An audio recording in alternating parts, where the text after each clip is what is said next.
Notre manifestation, c'est un peu comme les Oscars de l'automobile. C'est-à-dire qu'à l'origine, chaque édition, nous récompensons les plus belles réalisations en matière d'automobile. On s'est dit, on va faire une manifestation autour du design automobile. Et qu'est-ce qui représente le mieux le design automobile? Ce sont les concept cars.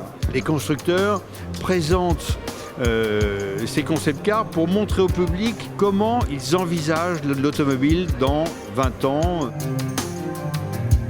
On compare notre événement souvent à la Fashion Week du design automobile parce que les designers auto viennent présenter leur dernière création automobile. Exactement comme dans la mode où nous avons les créateurs qui vont présenter leur dernière collection. Pour cette 33e édition, nous avons les plus belles réalisations de concept car de l'année 2017 qui sont présentées ici. Par exemple, on a une avant-première mondiale, c'est la Lamborghini Terzo Milleno. C'est la voiture de sport par excellence. Mazda avait présenté à Tokyo le Vision GT et ils ont souhaité présenter avant le salon de Genève cette voiture ici à Paris, des formes très épurées, très élégantes. Et cette voiture a obtenu le prix du plus beau concept car de l'année. Nous avons une voiture alors qu'on peut appeler les Dream Cars. Voilà, c'est le rêve absolu.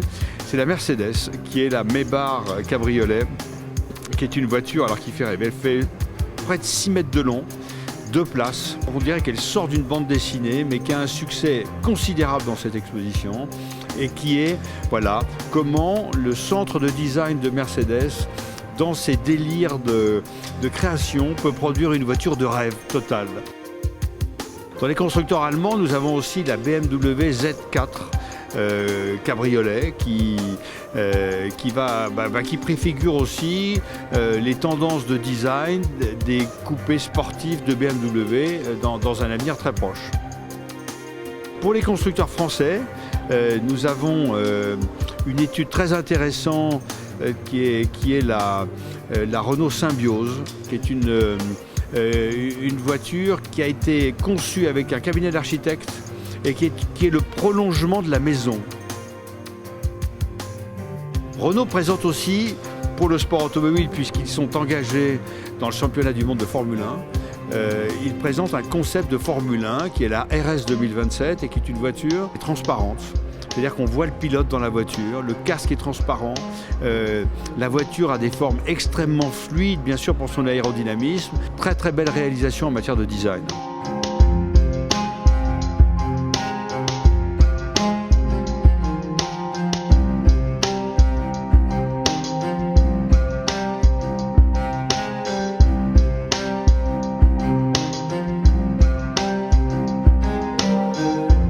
I didn't find a proper car that would suit my taste, and I thought, okay, just for fun, I will start to design this type of cars. We just launched the car on the internet to see if there was some reaction, and straight away we had clients.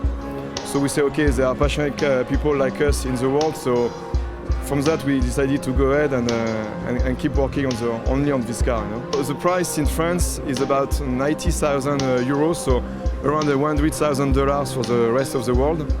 And the point was to make something simple so we could make it kind of affordable, but the car is still very, very exclusive. We will only produce maximum of 100 cars per year in something like 5 years' time, so it will always be an exclusive product. Technically, the car fits a Nissan engine V6 with around 330 horsepower.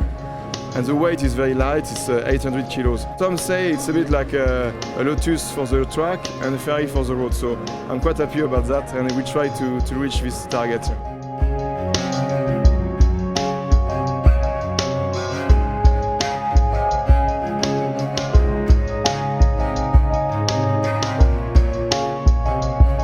Nous avons aussi un volet qui est de voitures de collection, mais qui sont autour d'une thématique de l'influence du design français depuis les années 20. Et là, on a quelques exemples de voitures, dont, alors, sur des années plus proches, dans les années 70, d'une Mercedes, qui est la Pagode, qui a été dessinée par un Français qui s'appelait Paul Braque.